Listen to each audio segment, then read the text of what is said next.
Muy bien. Hola, ¿qué tal? ¿Cómo están?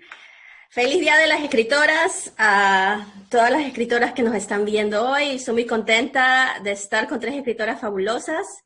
Violeta Orozco, María Mínguez Arias y con Adriana que recién la conozco hoy, así es, Adriana González Mateos, sí. Aquí entre las cuatro estamos escritoras, poetas, editoras, traductoras y académicas. O sea que tenemos un background diferente y que se complementa también, diferentes trayectorias, diferentes países de origen, diferentes lugares desde que nos conectamos y ya cada una va a decir desde dónde nos está saludando hoy el Día de las Escritoras. Y pienso que esto va a ser una conversación muy rica justamente por todas estas perspectivas que estamos trayendo a la conversación. Seguramente vamos a llevarnos reflexiones importantes y esperamos que ustedes también, los que nos están viendo, se queden con esas reflexiones. Así es que bueno, Melanie Márquez Adams desde Tennessee y tú, Violeta, ¿desde dónde te conectas? Hola Melanie, yo estoy desconectándome desde New Jersey a 1 hora de Manhattan. María, ¿tú desde dónde nos saludas? Yo desde la Bahía de San Francisco. Muy bien, ¿y Adriana? Yo me estoy conectando desde la Ciudad de México. Maravilloso, o sea, desde lugares muy distintos y todas dedicándonos a cosas diferentes y en situaciones diferentes, con nuestras familias, con nuestra escritura, con nuestro trabajo, pero todas aquí queremos celebrar el Día de las Escritoras teniendo una conversación importante. Y esa conversación parte a partir de un ensayo que escribió Violeta, un ensayo que a mí me pareció maravilloso. ¿Por qué? Porque es un ensayo muy honesto y muy valiente. Y hoy en día, yo eso es lo que busco, en lo que leo y en lo que escribo, porque ya a mí, ya me cansé de dar rodeos, de estar con muchas amabilidades, de no incomodar a la gente, al patriarcado. Basta, ya estoy muy mayor para eso. Entonces, por eso, cuando leí el ensayo de Violeta, dije, esto tiene que salir del papel. Es que quiero conversar de esto con otras escritoras porque son temas importantísimos. Entonces, Violeta, ¿qué tal si nos cuentas muy rápido cuál fue el génesis de este ensayo? ¿Cuáles fueron tus motivaciones para decir todas estas verdades? Pero así, cuéntanos. La historia detrás de bambalinas. Sí. Oye, gracias Melanie por proponer el conversatorio, porque yo también decía, mi intención era abrir la discusión, ¿no? Entonces era un punto de partida el ensayo, ¿no? Porque además son temas que yo llevo muchos años como tratando de discutirlos con colegas escritoras y es difícil, ¿no? No todas se dejan. Entonces, eso, por ejemplo, Adriana, yo aprecio eso mucho de Adriana, que ella desde que la conocí, siempre ha sido como muy activista, ¿no? Y siempre en su muro, yo me entero de lo que pasa en México también por Adriana, ¿no? Y las marchas, etcétera. Pero un poco la génesis de este ensayo es la desilusión. Ok. La rabia y la desilusión, ¿no? Porque, vamos, quizá todo empezó en 2017, cuando yo y la periodista Claudia Cisneros, en la página que tengo con ella, en donde se publicó el ensayo, iniciamos un colectivo que se llama FemLatam en su versión en español, Speak Up Women en su versión en inglés, y empezamos a organizar una serie de eventos de poesía abiertamente feminista y activista y denunciadora de la violencia de género, porque nos tocó estudiar la maestría en una universidad con muchísima, no solo mucha violencia de género, sino muchísimas violaciones en el campus. Y nos tocó realmente, los eventos eran muy catárticos porque nos tocaba lidiar con las mismas personas a quienes denunciábamos ahí viendo el evento, ¿no? Entonces, imagínense ustedes, teníamos que sacar permisos de la universidad para, no, porque como es información delicada, ¿no? Tienes que casi firmar que pues que esa información, no recuerdo el nombre, pero es algo así como una especie de permiso, ¿no? De que esa información no la vas a utilizar mal. Y me acuerdo que poco después de eso fue lo del Me Too escritores mexicanos, que tú te acordarás, Adriana, porque tú estabas como en medio de todo. Yo estaba en Ohio, entonces yo sentía como que yo quería estar ahí, porque a mí ya me había pasado el incidente que nos impulsó a mí y a Claudia a formar el colectivo. Ok. Pero entonces ya llevábamos, digamos, como 6 meses en un juicio contra la universidad, por permitir pues como, digamos, por avalar la misoginia dentro de un departamento de letras, ¿no? Y lo más desilusionante era ver que no había una cohesión no había solidaridad con respecto pues a lo que estábamos viviendo en clase, de tener un compañero que hacía comentarios misóginos. No, las escritoras mujeres, Alfonsina Storni, las escritoras mujeres, no escriben bien, por favor, esos poemas, son monotemáticos, qué sé yo, ¿no? Y vamos, tener profesores que lo avalen, alumnas que lo avalen, ¿no? Es más violento que si solamente el tipo lo dice en el bar, ¿no? Entonces eso a mí me marcó y me radicalizó bastante. Y bueno, a partir de allí ya empecé a tener como una postura más activista y sobre todo del lado, no solo de organizar los eventos de poesía feminista, sino también de escribir ensayos en torno al tema para encontrar una manera de interpelar que no fuera solamente el evento, ¿no? Y se acabó el evento y dejamos de hablar de la violencia de género. Y entonces, bueno, qué bueno que organicemos un evento al semestre, ¿no? En donde nos desahoguemos, pero no es suficiente. Se tienen que circular estos temas y yo quería que me respondieran, inclusive escribiendo otros ensayos, como bien, si es muy extremo lo que yo propongo, perfecto, destrúyanme en otro ensayo, ¿no? Yo para eso estoy, ¿no? Si me falta rigor o algo, adelante, ¿no?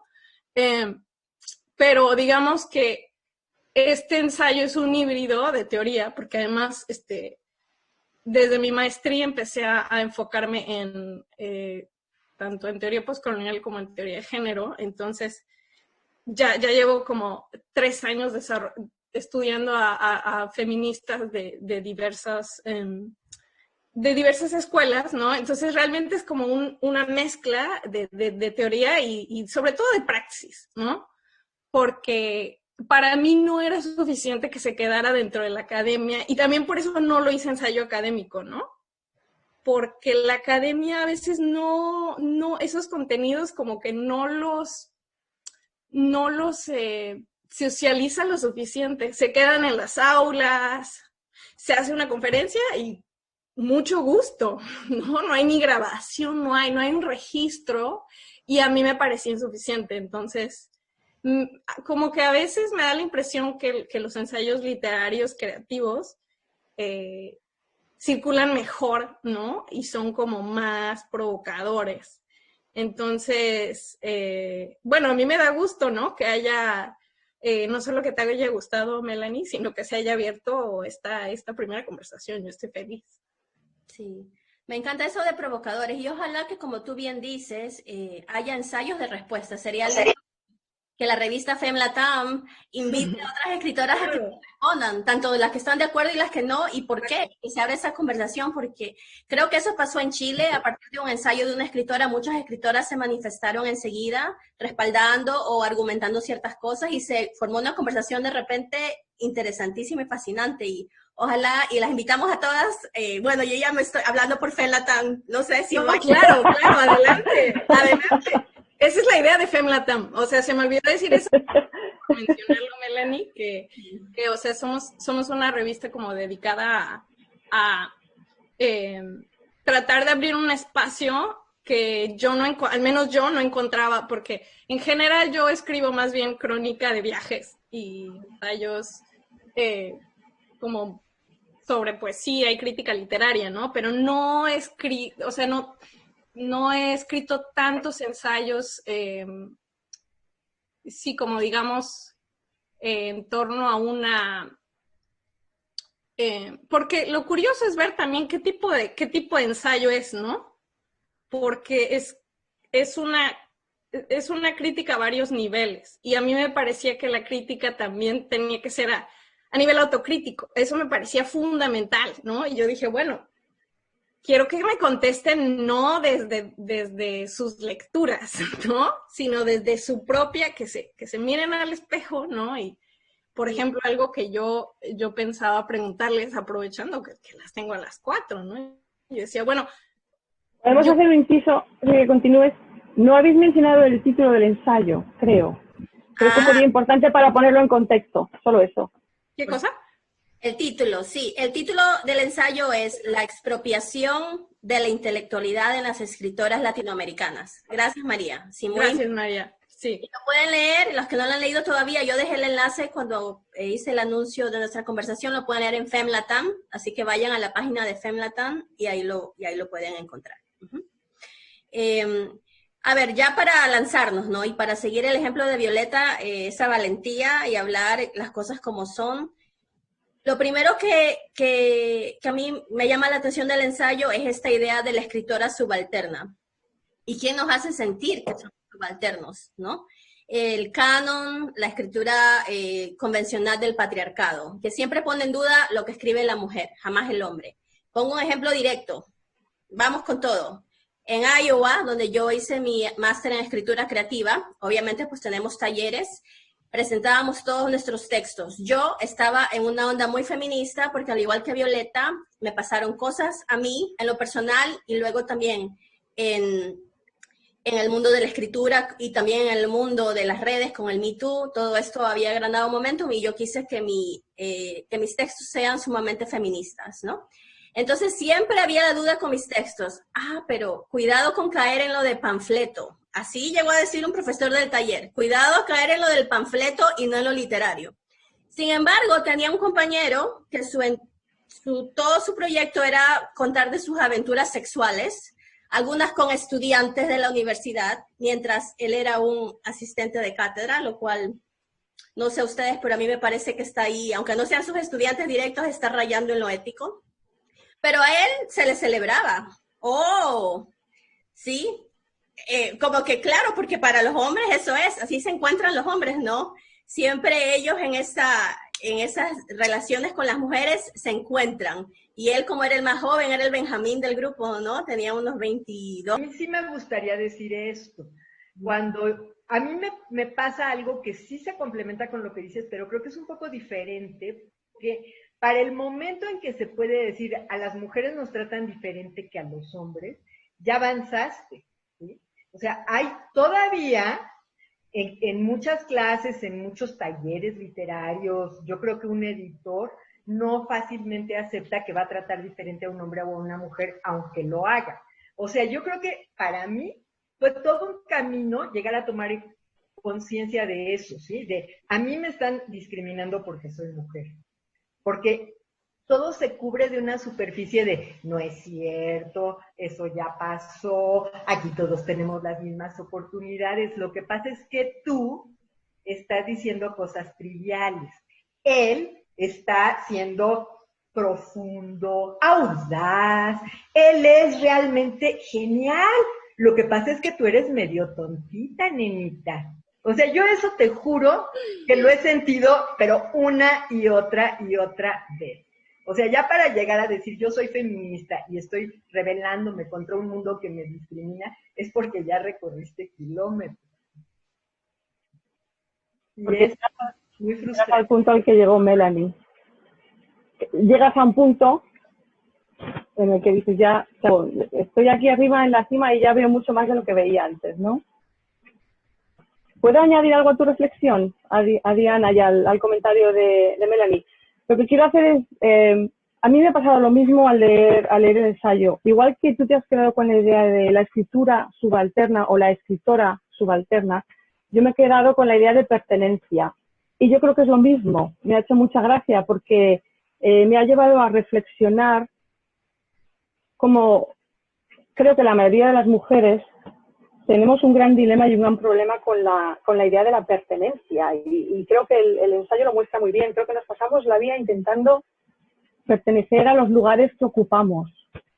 Y sin darnos cuenta, pero vamos a ver, si los estamos ocupando es porque pertenecemos. Pasan años, descubrimos que pertenecemos y cuando por fin lo descubrimos, empezamos a pertenecer, pero nos quedamos con la sensación de que para pertenecer a este espacio tengo que abandonar otros espacios en los que yo ya estoy habitando. Y empezamos a tomar una serie de decisiones en las que de alguna manera empezamos a limitar un poco la complejidad de nuestra propia identidad. Y es ahí donde me lleva la reflexión para unirme a lo que estáis hablando vosotros. Yo quería estirarlo un poquito más, y es algo que también habla el ensayo, y hablar no solo de la escritura subalterna como mujer, sino como mujer queer que soy yo, como escritora latinoamericana de color, como escritora mestiza, como escritora que viene de la pobreza, o como escritora que viene del campo comparado con la escritora que viene de la ciudad, la escritora que aprende a escribir sola y leyendo comparado con la escritora que aprende en la universidad. Yo creo que esa identidad de escritora subalterna es como que la llevamos nosotras puesta en la frente y nos la ponemos nosotras solitas, no nos la tiene que poner nadie.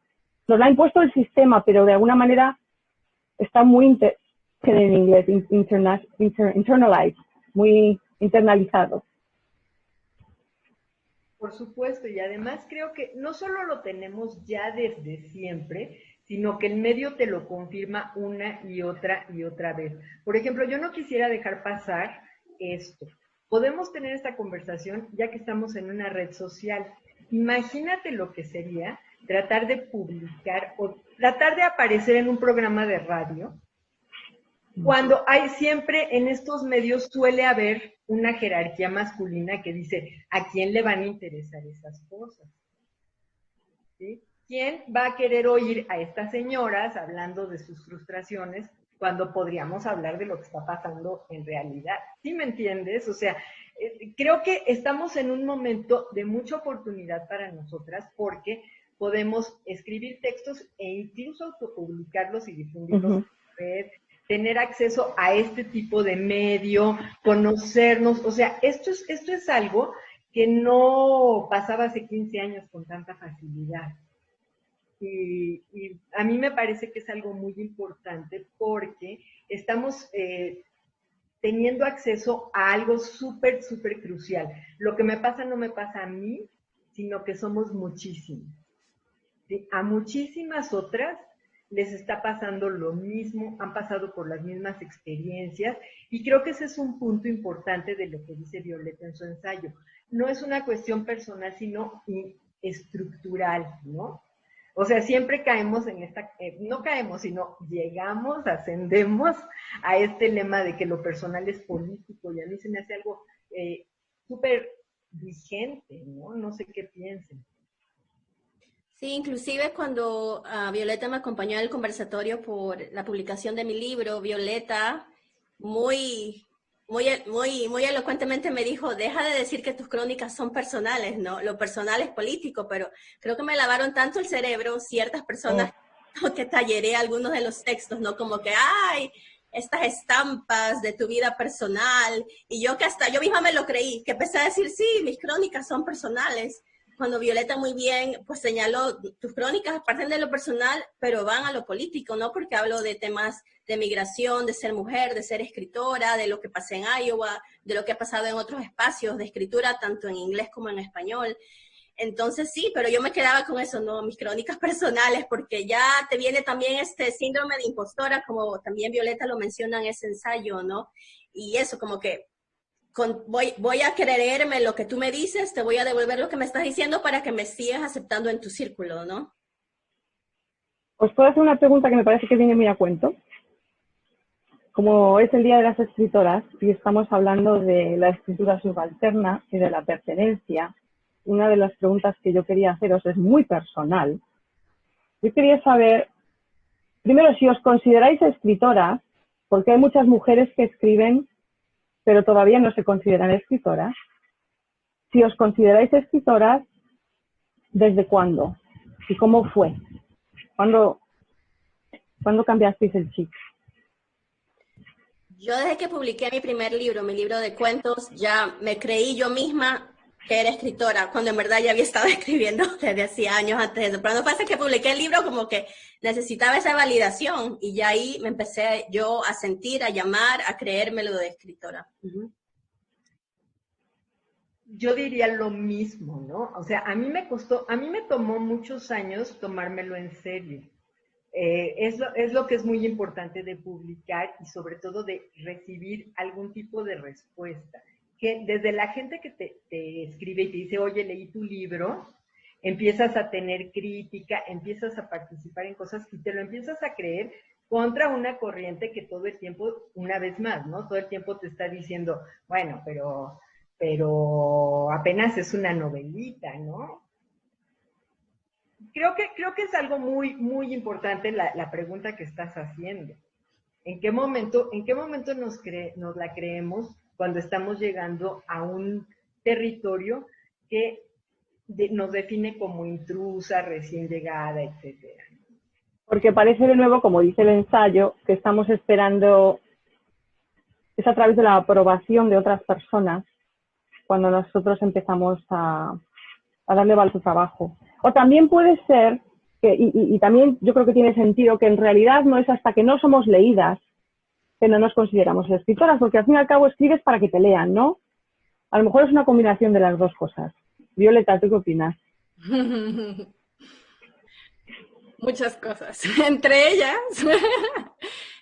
ellas que yo tenía conciencia desde niña que era una guerra. No una lucha, sino una verdadera guerra, ¿no? Y lo tenía conciencia porque como yo leía tanto de niña, digamos que me trajo muchísimos problemas con mi familia, ¿no? Inclusive podría decir que me bulleaban y me decían como, pero ya se va a enfermar tu hija de tanto leer, pero ¿para qué, no? Y los tíos, o sea, no, era un bullying horrible.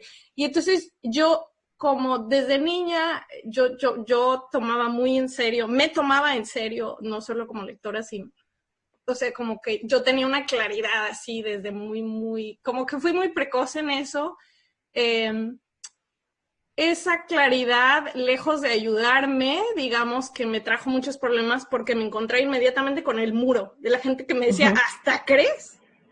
¿No? Recuerdo un episodio muy doloroso con mi tía, ¿no? Por ejemplo, que me dijo, como te compro lo que quieras, y le dije, sí, bueno, vamos al Gandhi, elegí 3 libros y me vio con cara de sí, pero esos libros están muy avanzados porque no era de sociología, ¿no?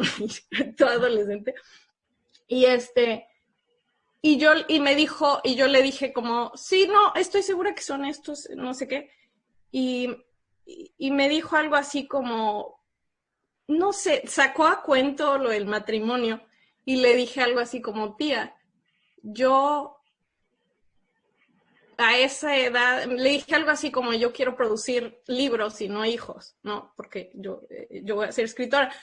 Pero esa claridad molesta muchísimo, y más en un niño, un adolescente. Una niña, olvídate, es una claridad que hace que encarnizadamente la sociedad dice, hasta crees, todos los sistemas de validación, de invalidación universal, te van a aplastar, ¿no? Y entonces yo sentía así realmente como que era matar o morir, ¿no? Y yo decía, wow, esto me va a costar años, ¿no? Pero era como muy violento. Entonces, digamos, yo siempre me tomé en serio a mí misma, desde niña, pero sabía que esa validación no iba a llegar hasta mi primer libro. Y empecé a publicar en revistas y como que ya ahí como que decía, bueno, sí, esto va a desembocar tarde o temprano en un libro, pero yo sabía que yo no podía decir, ¿no? Soy escritora. Lo callas. Era mi primer libro. Y yo sabía que tenía una vendotototota en la boca, ¿no? Y hasta que publicara mi primer libro. ¿Puedo decir algo? Me pareció muy fuerte lo que acabas de decir, yo voy a producir libros, no hijos, porque fíjate, o sea, yo no tengo hijos y nunca me interesé tener hijos, pero supón que fuera algo para ti importante, ¿no? Y es un conflicto muy doloroso que los hombres no viven. O sea, pasa por ser una mujer escritora que tienes que tomar esa decisión, libros o hijos. Y a lo mejor se pueden los dos, ¿no? Yes. Pero en ese momento que de mi yo adolescente, yo sí pensaba como, bueno, si tuviera que elegir, no, es más, yo como sí lo tenía claro y no era que lo viera como una dicotomía necesaria, ¿no? Porque pues hay, por ejemplo, muchas feministas norteamericanas dicen, no, o sea, no, ¿por qué lo planteas así? No, tú no te pongas el pie a ti misma, ¿no? Me dirían así como, oye, tranqui, ¿no? Pero yo creo que sí me queda claro que en términos de producción, que para mí, y esto va a sonar muy fuerte, pero para mí el tipo de producción más valiosa era la intelectual, ¿perdón? O sea, yo... No hay... Perdón. No, iba a decir que no hay que pedir perdón, por favor, estaría bueno. Es tu vida. Es tu vida y tus Tú decides. Exactamente. Si el feminismo es la libertad de que la mujer haga lo que quiera, si la mujer quiere casarse y tener hijos, lindo, vaya. Si quieres producir libros, eso es el feminismo, que cada una de nosotras decida su destino. No significa obligar nuestra idea de feminismo en otras mujeres, no, sino que cada una pueda vivir la vida, que la haga feliz y que la haga sentir plena. Para algunas mujeres van a ser los hijos y me parece maravilloso. Hay mujeres que yo veo que son, yo digo, esta mujer nació para ser madre y qué bueno que lo puedo hacer porque necesitamos madres así, ¿no? Sí. Yo tuve claro que ese no era mi destino, así es que por eso, entonces, eso, no podemos imponer nuestra idea de feminismo en otras mujeres, exactamente. Claro. Y bueno, nada más rescato que yo lo que quería decir es, tampoco tendría por qué ser una oposición, ¿no? O sea, ¿te refieres a la dicotomía? ¿O lo uno o lo otro? tengo que hacer esto o esto. Claro. Cuando podrías pensar, oye, en la vida de una mujer hay tiempo y espacio para un chorro de cosas. ¿Por qué tengo que tomar esa decisión? Es que es así. Pero digamos que yo despreciaba profundamente, ¿no? Como a mis ojos adolescentes en ese momento yo decía, pero ¿cómo podría cualquier ser humano preferir producir una obra intelectual, un monumento cultural, a un chamaco que a lo mejor te sale mal, ¿no? Yo decía, no, pero qué insensato. Yo decía, pero que es un riesgo enorme. En cambio, la producción intelectual, te equivocas y te refutan y ya, ¿no? El hijo te reclama toda su vida. Yo decía, wow, ¿no? Es verdad. A mí me gustaría hablar como productora de hijos y de libros.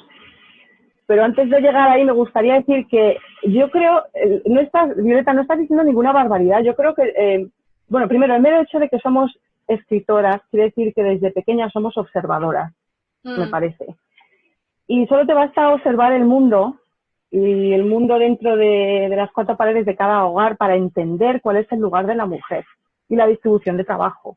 Y cuando llegan los niños, cómo se distribuye ese trabajo. Y eres niña y miras alrededor y te das cuenta, pero por favor, pero qué barbaridad, pero ¿cómo voy a escribir yo un libro o estudiar una ingeniería o correr una maratón? No voy a tener tiempo. O sea, esto es una dedicación absoluta, ¿no? Bueno, pues yo he producido las dos cosas, pero yo no soy de esas mujeres. Me ha costado 10 años poder hacer las dos cosas a la vez. Wow. Me ha costado mucho. No me da la vida, no me da el cuerpo, no me da el intelecto. No llego. Entonces ha sido cuestión de encontrar un poco el equilibrio, ¿no? Pero vamos, yo tenía exactamente la misma opinión que tú, Violeta. Luego la vida cambia. Relaciona con algo que decía Violeta en el ensayo, que es cómo el establishment masculino se beneficia de esta desigualdad, ¿entiendes? O sea, si fueras un hombre dirías, voy a tener 8 hijos, ¿por qué no los voy a cuidar yo? O sea, porque yo no les voy a hacer la comida, yo no los voy a tener que estar pastoreando todo el tiempo, voy a tener una persona amorosa, encargada de eso, yo voy a ser orgulloso papá mientras escribo mis libros. Y eso no pasa con nosotras. Esa es una desigualdad importante en esta conversación, ¿no? Yo creo. A lo mejor una de las razones por las que yo he podido hacerlo es porque tengo compañera en vez de compañero. Nos hemos organizado, cuando tienes una familia así, en realidad empiezas, es un lienzo en blanco, puedes hacer lo que te dé la gana. Entonces nos hemos organizado como nos funcionaban las dos. Yo conozco hombres que tiran y se responsabilizan de lo que se tienen que responsabilizar cuando se trata de hijos, pero es la minoría. Sí. Como el tiempo pasa volando, hay un tema que para mí es muy importante y que quiero que si es que podemos lo conversemos, ¿no? Hay un fragmento del ensayo de Violeta donde dice, las escritoras tenemos la responsabilidad de decir lo indecible, no porque no se pueda decir, sino porque no se ha dicho o no se ha dicho lo suficiente. Eso nos lleva a la responsabilidad que tenemos en general como escritores y nosotras en particular como escritores, que saben que tenemos un privilegio de poder escribir. No todas las mujeres lo pueden hacer. No todas las mujeres que quieren ser escritoras lo pueden hacer. Ni siquiera saben que tienen esa opción porque nunca se las dieron. Ni siquiera pudieron aprender a leer o escribir. Y para mí ese privilegio me pesa y yo pienso que no se puede. Sí, por supuesto, valoremos la libertad creativa, pero también hay una responsabilidad por este privilegio que se nos ha dado. Yo no sé qué ustedes opinan de eso, ¿no? Entre la intención, entre la libertad creativa, pero también ese sentido de responsabilidad. Voy a saltar porque estoy emocionada, porque ese es el segundo. Yo había pensado, cuando acabé de leer el ensayo, se quedaron dos ideas conmigo. La primera fue la pertenencia, que es lo que tú has mencionado de la escritura subalterna, y la segunda es la escritura como posicionamiento, o sea que es exactamente el mismo tema. Y ahora comentáis vosotras, solo quería decir eso. A mí me encanta la parte donde dices, nosotras podríamos o sea, el establishment se beneficia de nuestra ignorancia porque nosotras podríamos articular no solamente la desigualdad hombre-mujer, sino muchas otras que ya mencionaste, María. O sea, la desigualdad que tiene que ver con la clase social, con la raza, para mencionar las tres más importantes, pero también otras igualmente decisivas, ¿no? La sexualidad, el ser cis o trans, la lengua, miles de cosas que nosotras, que estamos en esas intersecciones, justamente lo que estamos haciendo es trabajar eso, hablar de eso. Y bueno, también otra cosa que ahora me parece importante decir es, justamente esta es la oportunidad que tenemos como escritoras, ¿no? O sea, justamente el no tener esa posición de privilegio de la que hablamos en la primera parte de esa conversación, también es una oportunidad porque permite ver todas estas desventajas y todas estas desigualdades. Por eso se me hace muy importante que no quedarme en es lo que yo he sufrido porque yo tuve muy mala suerte, haz de cuenta, sino es que esto es lo que le pasa a alguien que intenta lo que estamos intentando nosotros, ¿no? Sí, o sea, inclusive pensarlo desde el punto de vista, ahora que mencionaban lo de ser observadoras, ¿no? En términos decoloniales, el colonizado siempre sabe observar muy bien al colonizador, o digamos, el esclavo sabe observar muy bien al amo y conoce el amo de los pies a la cabeza. Y esa es una enorme ventaja que tenemos, que realmente... Una ventaja dolorosa, ¿no?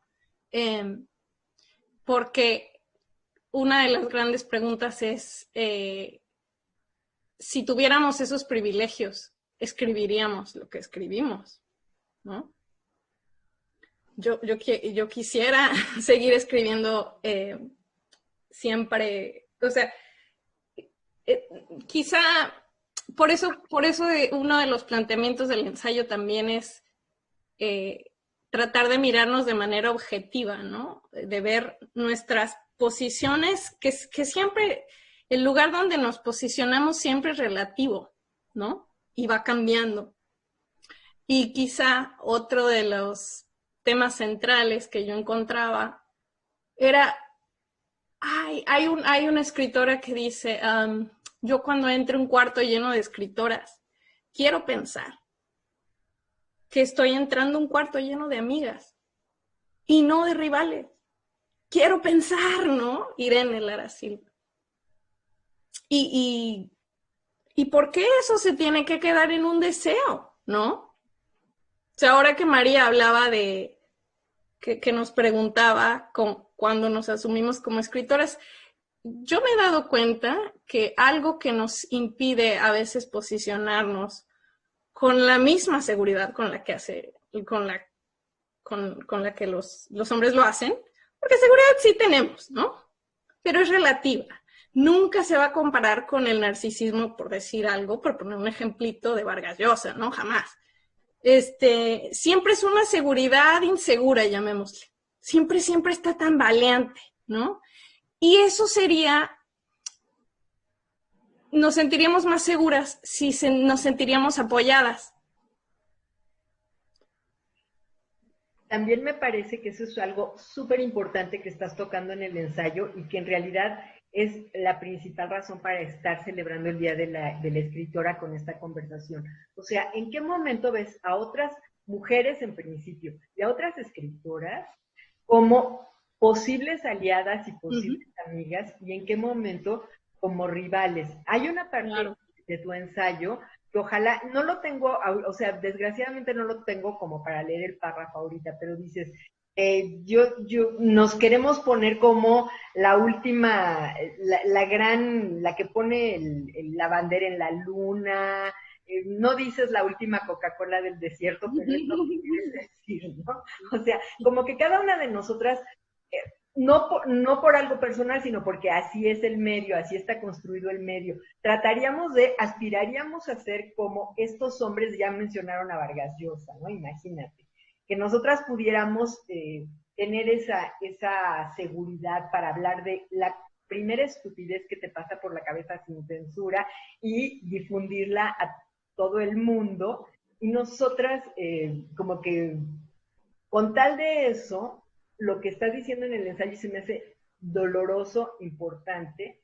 Lo que hacemos es tratar de opacar a las demás, tratar de pensar yo soy la única, todas las demás en realidad no tienen la misma inteligencia, la misma calidad literaria, la misma cantidad de publicaciones, o sea, yo qué sé, ¿no? Todos los méritos que van construyendo a entre comillas, un escritor importante. Yo creo que ese es todo un campo para reflexionar súper importante, ¿no? O sea, ¿hasta qué punto nos estamos yendo detrás de la zanahoria que nos ofrece siempre, como también dices, pues el tercer lugar? Oye, aplausos de que lograste, ya no digamos el tercer lugar, sino de que por lo menos tu nombre sale al final de la lista, y pues ya eso ya no cualquiera lo logra, ¿no? Felicidades. O sea, toda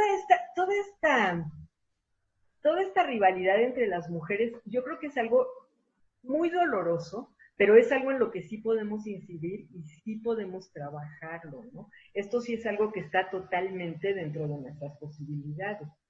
Sí, y yo pienso que eso es algo que el patriarcado promueve, esa rivalidad entre nosotras, porque no nos damos cuenta que como hay tan poquitos puestos, ¿no? En las antologías hay 20 hombres, hay puestos para una mujer, 2 mujeres. Entonces, como tú quieres ser una de ellas, primero, que claro, quieres opacar a las otras, y segundo, que estás escribiendo para ellos. En lugar de escribir auténticamente desde una posición de honestidad, desde tu cuerpo, desde tu mundo de mujer, estás escribiendo para ellos, para que, cuidado, me van a dejar fuera de la antología.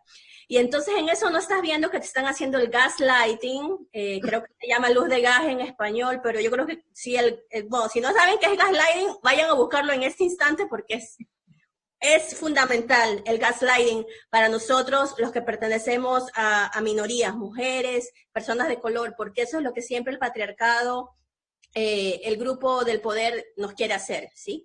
Entonces, siento que muchas mujeres, no sé si su motivación principal es simplemente, pues, que otras mujeres no avancen, pero más es complacer al patriarcado. pero en eso no se están dando cuenta que están afectando a la literatura de mujeres, porque no estamos escribiendo desde una posición de verdad, porque queremos nada más producir lo que sabemos que nos va a llevar a esa antología, que nos va a llevar a que nos publique tal y cual revista, porque lamentablemente muchas de las cabezas de esas revistas, de esas antologías, de esas editoriales son hombres. Sí, porque si vemos las estadísticas, pues sí, mayormente son hombres, inclusive las editoriales independientes, y lo digo desde mi posición de ser una escritora en Estados Unidos. Si vemos las editoriales independientes que están publicando a aquellos que escribimos en español en Estados Unidos, que ya es un mercado pequeñito de por sí, casi todos son hombres, los que están a las cabezas editoriales, los que están en las cabezas de las revistas digitales que queremos que nos publiquen. Entonces, por supuesto, eso nos trae vamos a ser groupies del director de la editorial y vamos a escribir lo que sabemos que le gusta a él para que nos publique. Entonces, nos estamos afectando muchísimo al seguir eso, al seguir esta corriente ¿sabes? De promover el patriarcado, sin que lo sepamos, pero lo estamos haciendo. Yo creo que pero yo creo que cada vez menos. Yo creo que es una trampa en la que tarde o temprano me parece que podemos caer casi todas, aunque sea solo momentáneamente, pero sí, se cae. Pero yo me parece que es ahora mismo con el surgimiento de todas estas redes digitales, como estamos haciendo ahora mismo, estas conversaciones, estos grupos, estamos expandiendo tanto los espacios. Melanie, tú me parece que has editado dos antologías. Yo he buscado trabajo y estoy trabajando para una editorial donde estamos apoyando mujeres. Creo que entendemos que la manera de salir de esta trampa es no solo también hacernos hueco dentro del sistema, porque a veces te toca trabajar dentro del sistema, pero también creando nuevos espacios que no tienen nada que ver con el formato que los sistemas literarios, los círculos literarios patriarcales pueden tener, ¿no? Entonces, yo es que veo, por ejemplo, muchísima diferencia entre la actitud que yo he tenido desde las 2 últimas décadas, por ejemplo, a la que ha tenido Violeta. Es una diferencia generacional brutal. O sea, yo tengo un arco, bueno, mi arco es, yo me he ido por ahí, luego he venido por aquí, luego por aquí, y he ido esquivando las minas y me he agachado, luego me he ido a hacer otra. Está lleno de desvíos y aquí llega Violeta, experimenta, está dentro de un departamento en la universidad donde experimentas o ves misoginia y inmediatamente te lanzas al activismo. A mí me ha llevado 20 años llegar al activismo. Mi activismo era muy individual. Mi activismo no ocupaba espacios públicos. Mi activismo no tenía voz. No sé, a mí, como me parece que pertenecemos a diferentes generaciones, me parece importante hablar también de esa diferencia generacional y de cómo llegamos a nuestra escritura y cómo nos posicionamos. Yo te quiero defender, María, porque la coeditora de la revista FemLatama, donde las invito todas que manden sus ensayos más fieros, mientras más coraje mejor, y mientras más crítica y autocrítica mejor, ella es de tu generación y básicamente ella y yo nos conocimos así, digamos, en este curso intensivo de 3 días que le di como de feminismo en 3 días, según Violeta, ¿no? Y ella me dijo como las cosas más impresionantes que me decía era, bueno, es que pues yo me estoy dando cuenta ahorita que yo misma no creía en el feminismo, pensé que era una exageración de las mujeres y ahora, ¿no? Que me pasa a mí, pues siento como mucha rabia, pero ella es periodista, ¿no? Entonces, Claudia Cisneros, en esos 3 meses, digamos, bueno, fue como 1 año, en ese año ella recuperó en términos de activismo, porque empezó escribiendo un artículo de gaslighting, ese fue como el primero. En ese año, ella recuperó todos esos años en donde no había sido, porque ella sí era activista política, pero no feminista, realmente se abocó a ello con tal fuerza que inclusive me dio fuerza a mí para para que mi activismo no solamente fuera, que no se quedara en la academia o en mis ensayos, ¿no? O sea, por ejemplo, a mí me dio. Entonces, no creo que tenga que ver cuándo, o sea, en qué momento te radicalizas, sino que te radicalices es lo importante. Totalmente de acuerdo. Pero creo que en realidad yo quería hablar, resaltar un poco la diferencia generacional. Como ejemplo, me parece muy importante. Por ejemplo, tú estás contando el incidente de alguna manera que te llevó al activismo, que fue dentro de la facultad bueno, nosotros lo llamamos facultad, no sé cómo lo llamáis vosotros, la escuela de... Entonces yo estudié periodismo y fue en la escuela de periodismo, en mi clase de historia de tercero, son 5 años, creo que fue en tercero, pues yo tenía un profesor que era el catedrático. No voy a decir el nombre pues porque todavía me quedan todo ese bagaje y ahora mismo no lo voy a decir, no estoy preparada, pero era el catedrático de historia. Entonces ese señor que se dedicaba a las clases, básicamente, para él era muy importante demostrar que él era la persona más inteligente, nos daba las clases en latín, clases de historia en latín, y allá nosotras si nos enterábamos, esto es antes de internet y nada, y allá nosotras si nos enterábamos o no. Hasta que llegó el día, esto va escalando, esto va semanas, meses, y tú te llegas allí, te sientas y aguantas al tío 45 minutos vomitando barbaridades. Pero es la universidad y si te quieres graduar y conseguir tu licenciatura te tienes que sentar. Y esto es durante la guerra de los Balcanes, la guerra de Yugoslavia. Hasta que un día, dando su clase en latín, se nos queda mirando, casi todas las estudiantes éramos mujeres, la minoría eran hombres, se nos queda mirando y nos dice a todas, pero por favor, pero qué dejadez, qué abandono, parecéis mujeres musulmanas violadas. Así, delante de 150 alumnos. Pues mira, esta es la realidad de los primeros 90 en España. Nadie, absolutamente nadie dijo nada. Nadie. Yo me levanté, yo pues no tenía la lucidez o la capacidad de recursos que yo creo que las nuevas generaciones ya tienen. Crecen mucho más informadas, tienen muchas más herramientas. Entonces mi única solución fue levantarme y marcharme y no volver. ¿Y quién sufrió? Yo. Me llevó años sacar esa asignatura porque me negué a volver, porque yo no podía volver. ¿Puse alguna reclamación? ¿Denuncié a alguien? No. ¿Por qué? Pues porque, sinceramente, creo que no habría servido de nada. Entonces, es la diferencia generacional de la que yo hablo y me parece muy importante y me da mucha esperanza. Eso es lo que me da. Mucha esperanza. Toda la razón.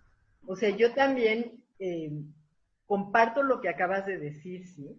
O sea, la verdad es que he pasado por muchas experiencias. Creo que un punto crucial de lo que dices es la soledad, ¿sí? Cuando tú sientes, es que estoy yo contra todo esto, y yo no lo veía con esa claridad. Yo sí caía mucho en, es mi culpa, yo estoy loca, etcétera, ¿no? Una serie de cosas que vienen de que lo que hemos ganado con todas estas protestas como Me Too, Mi Primer Acoso, todas estas protestas en la red, es justamente darte cuenta que no es algo que te está pasando a ti, sino le está pasando a todas.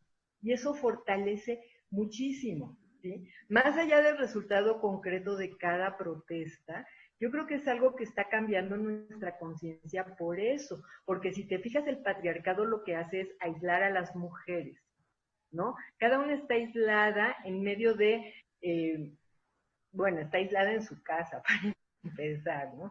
Y poder saber que las demás están teniendo experiencias tan parecidas a las tuyas y se están encontrando con obstáculos tan parecidos, tan similares, nos fortalece y nos permite resistir con muchísima más fuerza, inteligencia. Es un cambio súper importante lo que estamos viviendo. Sí, y eso está relacionado a la responsabilidad de la que yo hablaba, ¿no?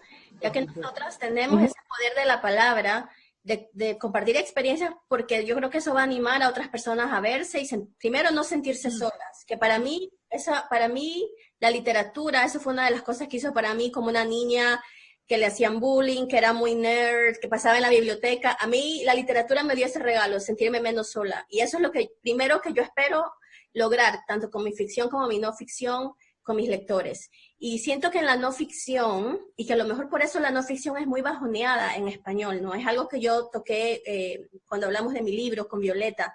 ¿Por qué la no ficción siempre es que si escribes o crónica periodística o quién sabe qué es no ficción? ¿Qué es no ficción? Como, la receta o el instructivo, eso es no ficción. No. Hay no ficción creativa, señores, para que se lo sepan, ¿no? Pero hay un ensayo de una escritora norteamericana, Melissa Febos, que habla de escribir del trauma como un acto subversivo. En donde siempre el patriarcado, ¿no? La mujer, escribes trauma, ¿no? Qué personal. Y como decir, ¿y de qué estaba escribiendo Hemingway o Kafka? De sus traumas con el padre. Y porque a ellos les celebramos que nos estén hablando de trauma, pero en el momento que la mujer habla de trauma, no, en lo personal, lo doméstico. Entonces, eso yo quisiera, si hay una cosa que quiero que transmitir a los que nos están viendo es, escriban de los que se les dé la gana. Lo que sea importante para ustedes, eso es. Lo que sea importante para ustedes. Desde esa honestidad, desde ahí va a salir algo importante. Y eso es, como escritores, si tenemos una responsabilidad es escribir desde la honestidad. Escritores y escritoras, todos. Escribir desde la honestidad, porque de ahí va a salir algo que va a conectar con el lector, ese lector que necesita encontrarse, que necesita sentirse menos solo en este universo que cada vez está más loco. Y yo pienso que esa sí es nuestra responsabilidad. Sí. Y bueno, y ya que yo ya dije esas palabras, que me hicieron sentir muy bien, pues ya estamos llegando a la hora, entonces las invito, compañeras, a que también ustedes digan algo que también es muy importante para ustedes decirlo, ya sea que tenga que ver con el ensayo de Violeta o no, una cosa que quieran que quede con los lectores que nos están acompañando hoy. Yo voy a decir algo súper práctico. Me parece muy importante que las mujeres que leen a otras mujeres, que también la enseñen. Creo que se necesita más crítica literaria y que al final nos ayuda a todas. El universo literario es enorme y que no tenemos por qué competir las unas con las otras. Pero la crítica literaria me parece importante porque eleva nuestro trabajo y nos lo visibiliza. Y yo creo que es algo que hace mucha falta. Totalmente de acuerdo, María. Y además, creo que otra cosa que nos está pasando y nos ha pasado y nos seguirá pasando es que como mucho de lo que escribimos es increíblemente complicado para los simplistas, que son la mayoría, y sobre todo porque son temas que tocan todos estos niveles de subalternidad en la sociedad y son temas que realmente involucran escarbar en la conciencia propia y eso no cualquiera está dispuesto a hacerlo, que en cierto modo quizá tendremos que tener esa paciencia de saber que nuestro discurso inicialmente no va a ser comprendido porque es un discurso totalmente vanguardista en este sentido, ¿no? Está a la cabeza y esto, pues, porque hubo muchísimas mujeres que desde el siglo XX, la propia Castellanos ya estaba escribiendo en sus ensayos, señalando la misma problemática, ¿no?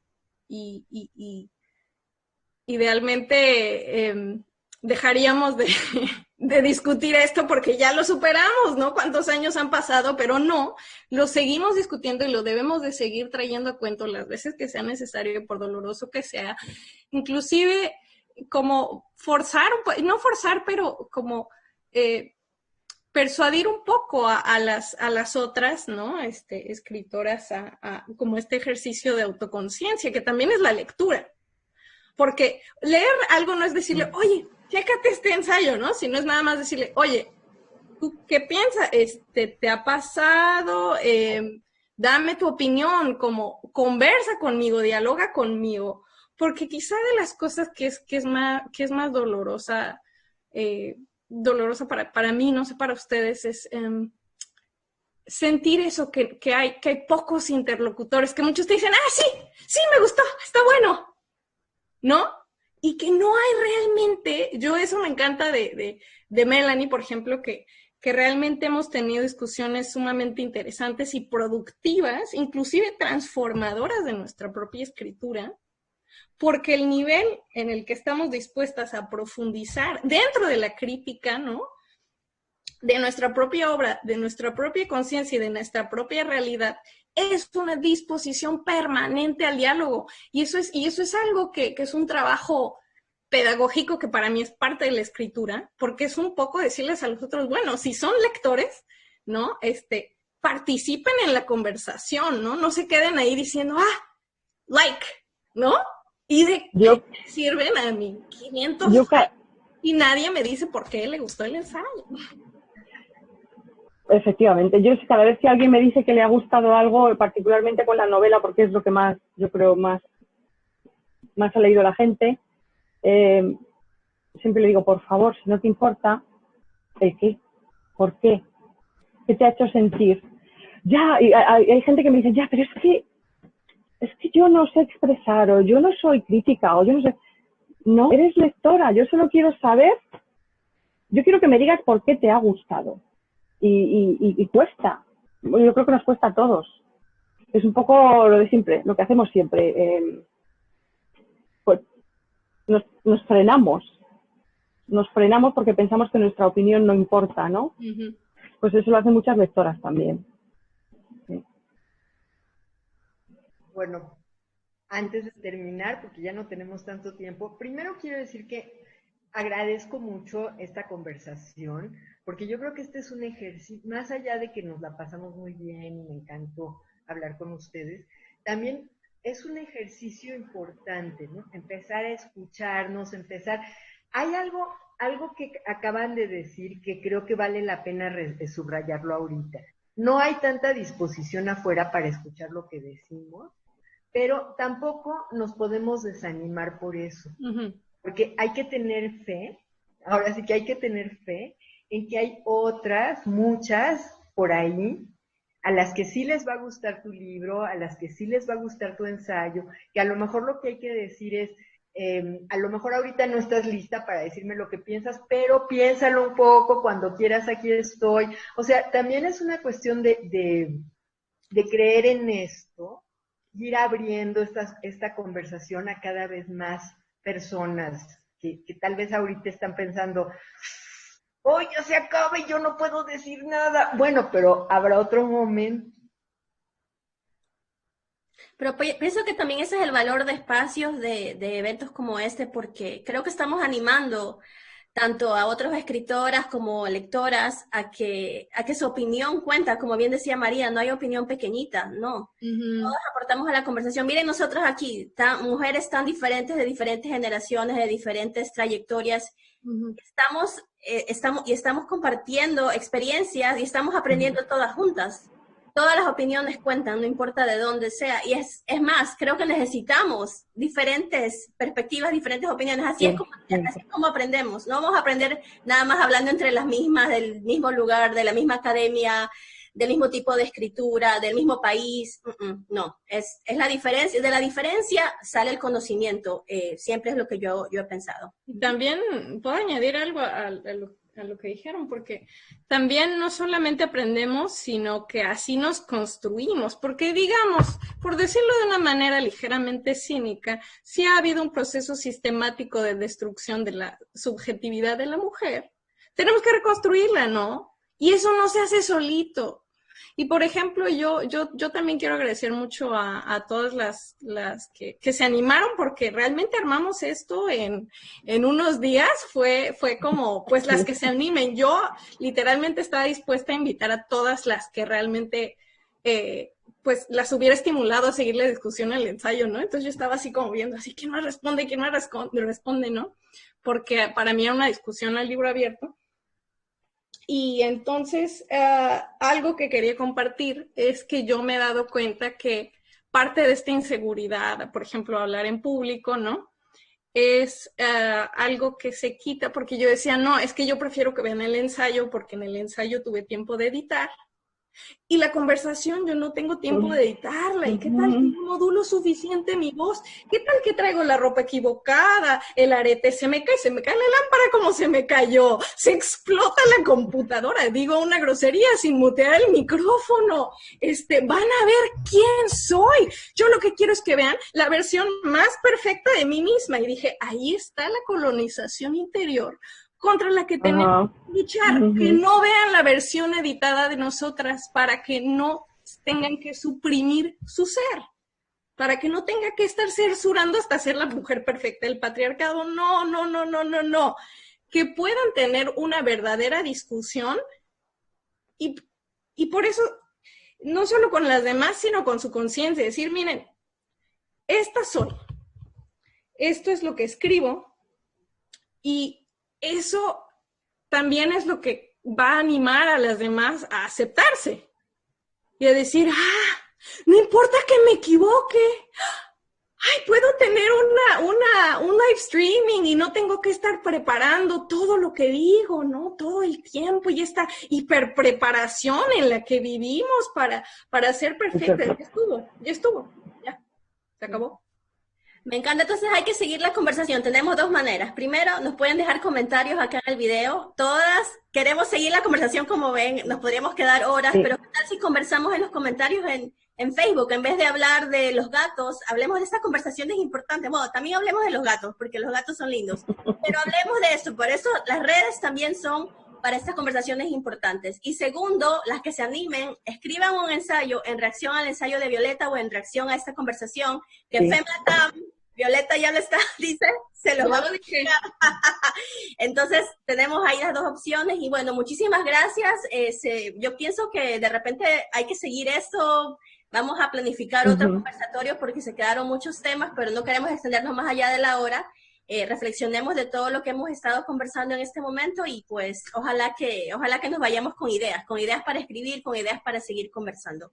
Y muchísimas gracias Adriana, Violeta y María por estar aquí, por permitirme compartir un poquitito de todas sus experiencias. He aprendido muchísimo y espero que los que nos están viendo también. Y pues hasta la próxima y muchas gracias. Muchísimas gracias por abrir el espacio y por invitarme. Gracias. Y por el ensayo. Sí, feliz día y feliz semana. Chao.